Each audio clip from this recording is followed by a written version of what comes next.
let's talk about caring for your friends. So you've had several friends throughout your adulthood, right. So this has happened when Drew was in school still, that I remember. I mean, you've always cared for friends with us growing up, right? But especially after the 3 boys left, me and my 2 brothers, we went off to college and then graduated. Right. Well, because there is a big difference. There's 11 years between the oldest and youngest, and then 7 years between you and the youngest. Mm-hmm. So I mean, that kind of made Drew an only child for quite a while. Yeah, that's true.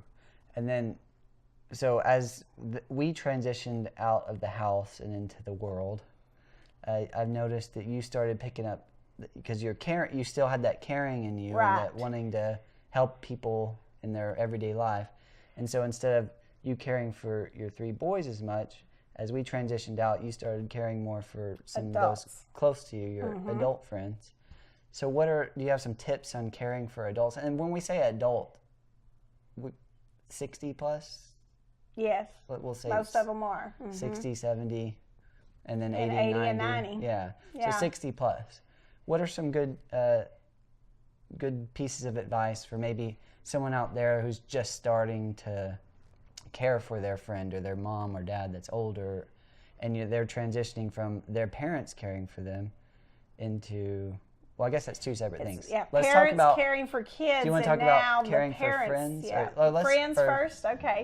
Or parents. The first friend that really needed a lot of my time, and Drew would go with me on this, was a woman that has cerebral palsy.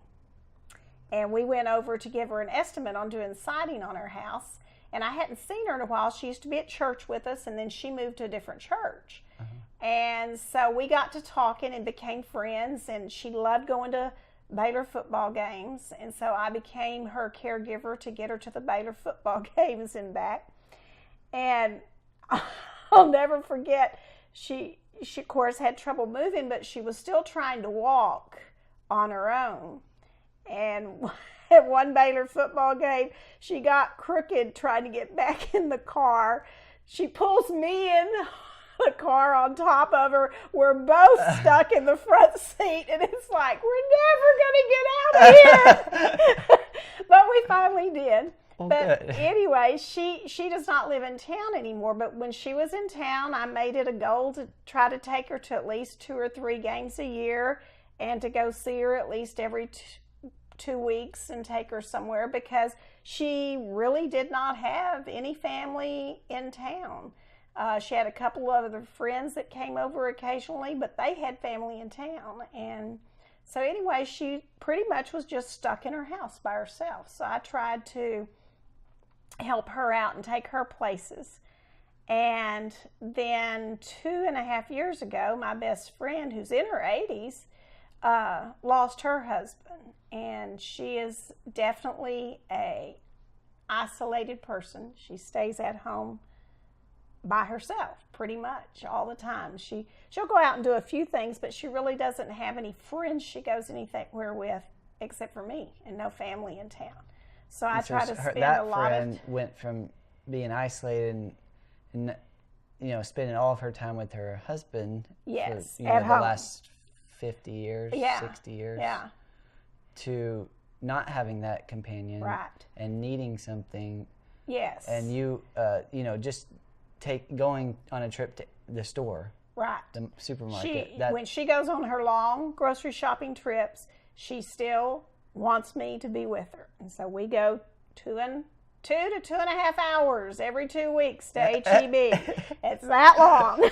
And we're in H-E-B that long. But it's fun. We enjoy it. I think the coolest part about observing you helping your friends is that you understand, like, even when it's frustrating for you, or not so much frustrating, but when you're tired, you don't want to go out, and you just got off of work, you're able to realize that no matter how annoying and frustrating it is for you to have to go out, it's probably even more annoying and frustrating for them to have to stay in day in and day out, not have anything, no interaction, no way to get to the supermarket or whatever.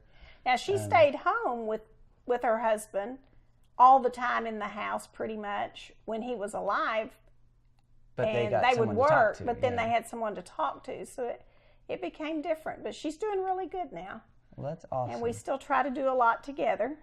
And I know you probably wouldn't give yourself credit knowing you, but For what? that probably had a lot to do with you being a great friend, her being able to recover from that so effectively. So I think good job on you. I hope it helped her. I'm sure it did. I hope so.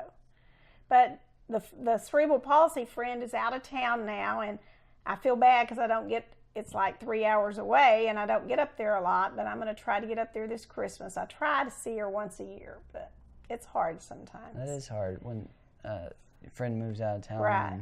I mean, I'm working full-time still, and that really cuts into the time. And then I've got my parents I need to go see every week, and they're 2.5 hours away. And then my kids that I need to go see. So